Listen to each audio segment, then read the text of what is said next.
नीतीश जी कितना आसान है बिहार के लोगों को आश्वासन देना कि हम तो 19 लाख रोजगार देंगे, लेकिन जब देने की बारी आती है तो आप पलटने का काम कर देते हैं। और काम ऐसे करते हैं ना कि सीधा 9 लाख रोजगार गायब हो जाते। देने जा रहे हैं हम 19 लाख रोजगार देंगे और इस तरह से बिहार के लोगों के वोट को ले लिया जाता है। और जब रोजगार देने की बात आती है तो नीतीश जी इसी तरह से पलटने का नीतीश जी की गाड़ी में बैठी हुई है। और नीतीश जी उस गाड़ी को कभी बीजेपी के द्वार पर ले जाकर पलट देते हैं तो कभी आरजेडी के द्वार पर। मुझे डर था, डर किससे था? बीजेपी से इनको डर था, नीतीश कुमार को बीजेपी से। और वह डर कौन सा था? कह रहे हैं कि बीजेपी अंदर ही अंदर मेरे पार्टी को तोड़ने की कोशिश कर रही है, ज्यादा दिन तक मुख्यमंत्री नहीं रहिएगा।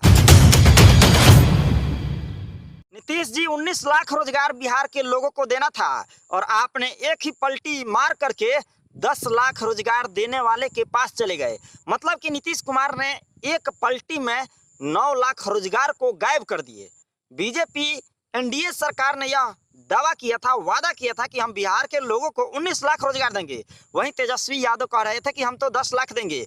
देखिए, जब रोजगार देने की बात आई तो नीतीश कुमार जी किस तरह से पलटी मार गए। एकाएक बिहार के जो युवा हैं उनके हाथों से नौकरियां जो है चली गई, गंगा नदी में बह गई। नीतीश जी कितना आसान है बिहार के लोगों को आश्वासन देना कि हम तो 19 लाख रोजगार देंगे, लेकिन जब देने की बारी आती है तो आप पलटने का काम कर देते हैं। और काम ऐसे करते हैं ना कि सीधा 9 लाख रोजगार गायब हो जाता है। अब मान लीजिए कि तेजस्वी यादव के पास आप गए हैं, उन्होंने भी वादा किया था कि हम 10 लाख रोजगार देंगे, लेकिन 2 साल लगभग कार्यकाल आपका निकल चुका है एनडीए सरकार के साथ में। तो तेजस्वी यादव भी तो कह सकते हैं कि हम आधे कार्यकाल में हम क्या कर सकते हैं, 10 लाख रोजगार कहाँ से दे, ज़्यादा से ज़्यादा 5 लाख रोजगार दे सकते हैं। तो देखिए किस तरह से बिहार के लोगों को, बिहार के युवाओं को मूर्ख बनाया जाता है।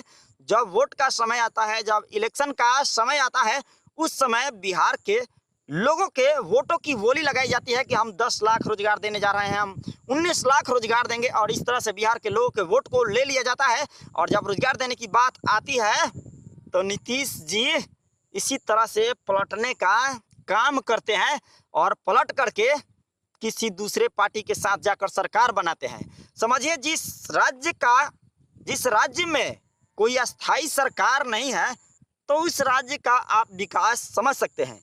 नीतीश जी वो गाड़ी चलाते हैं जिस गाड़ी में बिहार की जनता बैठी हुई है, भोली भाली जनता नीतीश जी के गाड़ी में बैठी हुई है। और नीतीश जी उस गाड़ी को कभी बीजेपी के द्वार पर ले जाकर पलट देते हैं तो कभी आरजेडी के द्वार पर ले जाकर पलट देते हैं। इनको पता ही नहीं चलता बिहार के जनता को, ये गाड़ी में बैठे हैं। हालांकि नीतीश कुमार ने रोड अच्छा बनवाया है बिहार में और इसमें भोली भाली जनता बैठी रहती है बिहार की। ये गाड़ी चलाते हैं, हैंडल घुमाते हैं, कभी बीजेपी के द्वार पर ले जाकर। ये क्या, जनता चौंक जाती है कि ये क्या बीजेपी में आ गए नीतीश जी, इधर पलटी मार दिए, कभी आरजेडी में पलटी मार देते हैं। इस तरह से बिहार का विकास ठप होता है। तो नीतीश जी अगर इसी तरह से चलता रहा तो क्या बिहार में जिस तरह से बेरोजगारी है इससे निपटा जा सकता है क्या? बिहार में जिस तरह से कहीं पर भी दिखाई नहीं देता है कि कहाँ पे यहाँ कल कारखाना है। बिहार के लोग प्रदेश जाने को मजबूर है। अगर हम बिहार में आ जाए तो यहाँ कोई काम नहीं है कि हाँ चलो यहाँ पर कोई पार्ट टाइम कोई यहाँ पर लड़का जॉब करके भी अपनी पढ़ाई पूरी कर सके, नहीं।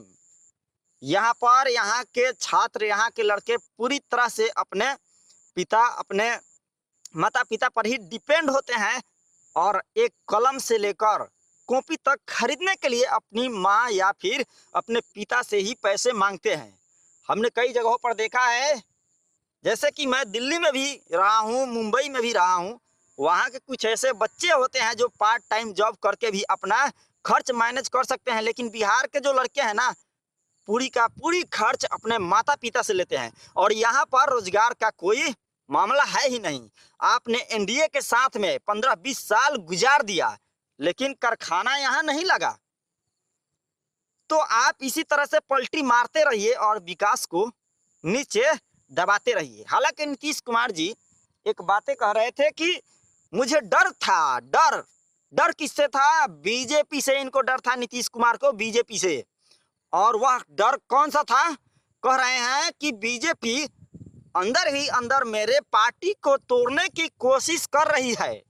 जैसे कि मुकेश सहनी के कुछ दिन पहले आपने देखा था, कुछ विधायक जो मुकेश सहनी के विधायक थे, वो मुकेश सहनी को छोड़कर बीजेपी में शामिल हो गए थे। और मुकेश मंत्री थे, उनको अपने पद से इस्तीफा देना पड़ा था और वो सरकार से सीधे बाहर हो गए। तो यही डर नीतीश कुमार को भी था, लेकिन नीतीश कुमार इन सब मामलों में बहुत तेज है, क्योंकि जब इनको ये भनक लगा कि हमारा जो अंदरूनी मामला है, हमारे जो पार्टी के अंदर ये कुछ गुपचुप चल रहा है, तो चलो पहले ही पलटी मार देते हैं। खैर जो भी हुआ, विकास कीजिए बिहार में, बिहार को आगे बढ़ाइए, इससे ज़्यादा कुछ नहीं कर सकते हैं। एक अच्छा मौका था कि बिहार में भी इंडस्ट्री जाए, लेकिन यहाँ नहीं आएगा। Central government, state government NDA की थी, बीजेपी की थी, लेकिन अब अलग हो गया, अलग बात है। खैर, और ये भी कहा जा रहा है कि नीतीश जी आप ज़्यादा दिन तक मुख्यमंत्री नहीं रहिएगा। कुछ लोग ये कहते नजर आ रहे हैं, कुछ खबरें भी चलाई जा रही है कि नीतीश जी 8 से 10 महीने तक ही आप मुख्यमंत्री रहने वाले हैं। क्यों? क्योंकि पता चल रहा है कि आप आने वाला लोकसभा चुनाव की तैयारी करने जा रहे हैं। हालांकि ये सूत्रों से खबर मिल रही है, कुछ मीडिया रिपोर्ट्स में यह देखने को मिल रहा है।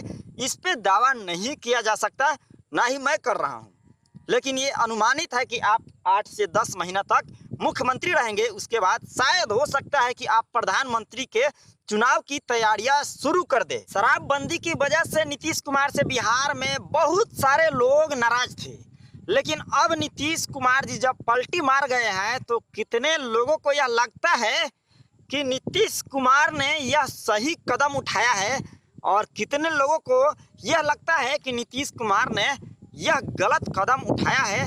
साथ ही क्या नीतीश कुमार आने वाले 2024 लोकसभा चुनाव की तैयारियां शुरू करने वाले हैं? क्या नीतीश कुमार 2024 में विपक्ष के तरफ से प्रधानमंत्री हो सकते हैं? कमेंट बॉक्स में आप लोग जरूर बताएं कि आखिर क्या ये सब मामला हो सकता है या नहीं। आप लोग नीतीश कुमार के इस कदम के सपोर्ट में हैं, या फिर आप लोग नीतीश कुमार के इस कदम को गलत ठहरा रहे हैं? क्योंकि देखिए, एक जनता जिस भी पार्टी को जाना देश देती है, उस पार्टी को इस तरह से पलटी नहीं मारना चाहिए, इसमें कोई शक नहीं है। क्योंकि उस राज्य की, उस देश की जनता अपने नेता को चुनती है, चाहे वो मध्य प्रदेश ही क्यों ना हो। वहाँ भी गलत हुआ, वहाँ भी वहाँ के नेता भी पलटी मारे, वो भी गलत है, क्योंकि वहाँ पर कांग्रेस को वहाँ की जनता ने वोट किया था और यहाँ पर बीजेपी नीतीश को जनता ने वोट किया, तो यहाँ भी पलटी मारना ये भी गलत ही है। सीधा सीधा ये जनता के साथ इस तरह से, चाहे वो कांग्रेस करे या बीजेपी करे, जनता के साथ बहुत बड़ा धोखा है, जनता के मतों के साथ ये बहुत बड़ा खिलवाड़ है।